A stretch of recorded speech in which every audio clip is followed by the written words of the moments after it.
அழகில் சோதியன் அம்பலத்தில் ஆடுவான் மலர் சிலம்படி வாழ்த்தி வணங்குவோம். அனைவருக்கும் தீபாவளி நல்வாழ்த்துக்கள். தமிழ் சூரி சிவம் யூடியூப் சேனலுக்கு கொடுத்து வரக்கூடிய உங்களுடைய ஆதரவிற்கு கோடான கோடி நன்றிகளை தெரியப்படுத்தி கொள்கின்றேன். இன்றைக்கி தீபாவளிக்கு முதல் நாள் நம்மளுடைய தமிழ்நாட்டில் பாரம்பரியமாக யமதீபம் ஏற்றும் முறை. அது என்ன யமதீபம் ஏற்றும் முறை அப்படி என்றால், இந்த யமதீபம் ஏற்றுவது நம்முடைய முன்னோர்கள் இந்த புரட்டாசி மாதம் மகாலயபட்ச அமாவாசைக்கு அந்த 15 நாட்கள், ஆவணி மாதம் பௌர்ணமியிலிருந்து புரட்டாசி அமாவாசை வரை இது 15 நாள் அவர்கள் பூமியில் தங்கியிருந்து விட்டு அதற்கப்புறம் மேல் உலகம் போய் கொண்டிருப்பார்கள். அவர்களுக்கு இந்த விளக்கை ஏற்றி அவர்களுக்கு வெளிச்சத்தை காட்டுவதும், அவர்கள் இந்த வெளிச்சத்தினால் அவர்களுடைய பாதையில் தடங்கல்கள் தடையில்லாமல் இருப்பதற்கும் ஒரு வழிவகையாகத்தான் இந்த யமதீபம் ஏற்றுதல். இந்த யமதீபம் ஏற்றனால என்ன நன்மை கிடைக்கும் சுவாமி அப்படின்னா, யமதீபம் ஏற்றுவதனால என்னாகும்? பித்தர்களுடைய ஆசீர்வாதம் கிடைக்குது. யமதர்மராஜனையும் சனீஸ்வர பகவானையும் ஒன்று சேர்த்து பிரீத்தி செய்வதாக இருக்கிறது. பொதுவாக ஒரு மனிதனுடைய கர்மாவை சனீஸ்வர பகவான் தான் தன்னுடைய பார்வையாலும் தான் நின்ற இடத்திலும் தன்னுடைய தசாபுத்தி காலத்திலையும் 12 ராசிக்காரர்களுக்கு ஏதோ ஒரு வகையில் நன்மையோ தீமையோ செய்வார். ஒருவேளை நமக்கு குழந்தைகள் கல்வி தடங்கலாகுது, குழந்தைகளுடைய வேலை வாய்ப்பு, குழந்தைகளுடைய திருமணமான கணவன் மனைவி இருவருக்கும் அந்யோன்யம் ஏற்படுதல், அதுக்கப்புறம் குழந்தை பாக்கியங்கள், அதுக்கப்புறமேல் அவர்களுக்கு உரிய காலத்தில் கிடைக்க வேண்டிய வீடு, வண்டி, வாகனம், சொத்து, சுகம் இதெல்லாம் முறையாக கிடைப்பதற்கு, நவக்கிரகங்களை சாந்தப்படுத்துவதற்கும், நம்மளுடைய வாழ்க்கையில் நாம் கடவுள் என்று சொல்லக்கூடிய அந்த பால்மண்டல வீதியில் இருக்கக்கூடிய ஆயிரக்கணக்கான சூப்பர் நோவா பவர்களை நம்முடைய வீடுகளிலும் நாம் ஆக்டிவேட் பண்ணிக்கொள்வதிலும் ஒரு சிறந்த மருத்துவமாக விளங்குகிறது. அதனால் யமதீபம் ஏற்றணும். எப்போ ஏற்றது? தீபாவளிக்கு முதல் நாள் சதுர்த்தசி திதி. அதனால் சில நேரம் திரையோதசி திதி அந்த பிரதோஷம் வரும். அந்த பிரதோஷம் முடிஞ்சதுக்கப்புறம் அன்று ஏற்றலாம். சதுர்த்தசி திதி அது சிவராத்திரி அன்றும் ஏற்றலாம். அதாவது அமாவாசைக்கு முதல் நாள் தான் தீபாவளி பண்டிகை. அப்போ அந்த பண்டிகை அன்றைக்கி நாம் சாயங்காலம் ஒரு உயரமான இடத்துல 4 திரி போட்டு விளக்கு ஏற்றலாம், 2 தீபம் ஏற்றலாம். அப்படி ஏற்றும் பொழுது என்னாகும்? அப்போ நமக்கு வேணுங்கிற சந்தோஷம் இருக்கும். நம்ம இந்த உடலையும் மனதையும் வாழ்க்கையையும் உற்சாகத்தையும் நமக்கு யார் கொடுத்தாங்க? நம்முடைய தாய் தந்தையர் தான் கொடுத்தாங்க. அதனால் அவர்களுக்கு உண்மையான கடவுள் அவர்கள் தான். அவர்களுக்கு நன்றி சொல்லக்கூடிய விழா தான். ஸோ நாம் புத்தாடை உடுத்தி கொள்வதும், நல்ல அறுசுவை உணவுகளை சாப்பிடுவதும், மனதிலே சந்தோஷத்தையும் உறவுகளை சந்தோஷப்படுத்துவதிலையும், நமக்கு கிடைச்சிருக்கக்கூடிய இந்த உலகத்திற்கும் நன்றி சொல்வதற்கும் நல்ல நண்பர்கள். இந்த உலகத்திற்கு நம்ம எதையெல்லாம் அனுபவிச்சுட்ருக்கோமோ அதற்கு ஒரு ஓட் ஆஃப் தேங்க்ஸ். அதுதான் யமதீபம். யமதீபம் அப்படின்ன உடனே ஏதோ பயப்படக்கூடாது. அதாவது நமக்கு நோய் நொடிகள் இல்லாமல் இருக்கணும், நம்ம குழந்தைகள் சின்ன வயசில் இறந்து போகாமல் இருக்கணும். அதனால் நிறை, திரை, மூப்பு, மரணம் இந்த 4 முறையாக கிடைக்கணும். ஸோ அடுத்தடுத்து ஏதாவது ஒரு யம வாதனை, ஒரு வலி வேதனை, ஒரு ரோடு ஆக்சிடெண்ட்டு, ஒரு கொள்ளை நோய் கொண்டு போகாமல் இருக்க, இந்த மாதிரியான ஒரு இம்சைகள்லாம் இல்லாமல் இருக்கிறதுக்கு அந்த பகவானை பார்த்து ஒரு நன்றி தெரிவித்தல் தான். இது இன்றைக்கி நேற்று இல்லை, காலங்காலமாக இது கடைப்பிடிச்சிட்டு வர்றாங்க. அதனால் இந்த பண்டிகைகள் எல்லாமே மனிதனை பக்குவப்படுத்த தான். அதனால் தீபாவளி பண்டிகை அப்படின்னா, நரகாசுரன் ஒருத்தர் இருந்தால் அவனை கிருஷ்ண பரமாத்மா அவனை முக்தி மோட்சம் கொடுத்தாரு, அவன் இறக்குற தருவாயில் என்னுடைய இறப்பையெல்லாம் மக்கள் ஒரு தெய்வமாக கொண்டாடட்டும் அப்படின்னு கேட்டுக்கொண்டதாக இருக்கிறது. ஸோ அதனால் நம்மளுடைய உடம்பில் உள்ள செல்கள்லாம் நல்லபடியாக இருந்தாலே போதும். அதனால் நமக்கு கிடைக்க வேண்டிய உடல் ஆரோக்கியம், உடம்பில் கழிவுகள் வெளியேறுதல், ஆமாம், நல்ல சந்தோஷமாக இருக்கிறது, சுகமாக இருக்கிறது. அதனால் நமக்கு இறைவன் கொடுத்திருக்கக்கூடிய இந்த அற்புதமான உலகத்தில் நாம் அடையக்கூடிய சந்தோஷத்துக்கு நன்றி தெரிவிக்கக்கூடிய விழாவாக எடுத்துக்கலாம். அதனால் இந்த யமதீபம் ஏற்றுவதனால நல்லெண்ணெய் தீபம், நெய் தீபம் ஏற்றலாம்.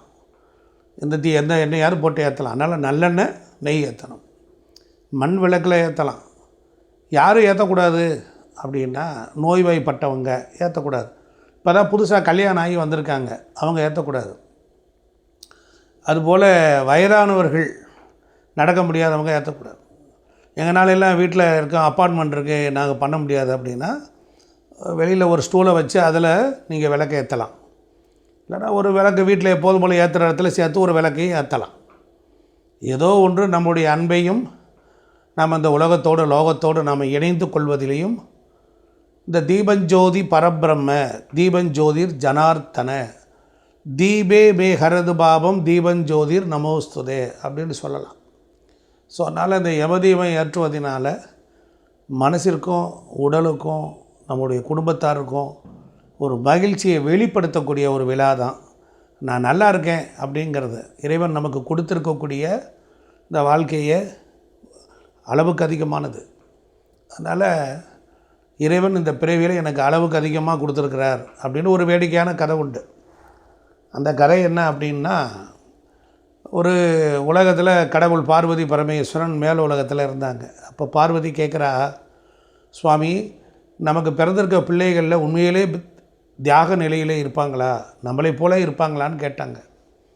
அதுக்கு பரமேஸ்வரன் சொல்கிறாரு, அப்படி என்ன கேட்ட, வேணால் பார்ப்போம், பூமிக்கு போய் பார்ப்போன்னொன்னே அவங்க மேல் உலகத்திலேருந்து ஒரு வயசான தம்பதியர்களாக ஒரு தாத்தா பாட்டி மாதிரி ஒரு கையில் பைகை எடுத்துக்கிட்டு ஒரு கொடையை பிடிச்சிக்கிட்டு வாராங்க. அந்த அம்மா கூடவே வருது.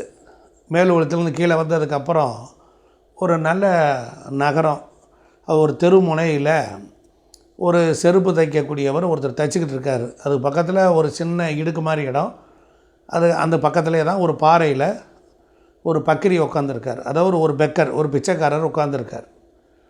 அவர் அவர்கிட்ட கொண்டுட்டு போய் இந்த சுவாமியும் அம்பாளும் போய் நிற்கிறாங்க. அப்போ காட்டுறாரு, இன்னங்க இங்கே கூட்டி வந்திருக்கீங்களே அப்படின்னு கேட்டதுக்கு அம்பாள்கிட்ட சாமி சொல்கிறார், அங்கே ஒரு பெக்கர் இருக்கான் பார்த்தியா, பக்கிரி இருக்கான் பார்த்தியா? ஆமாம் இருக்கான். அவன்கிட்ட ஒன்றுமே இல்லையேன்னாரு.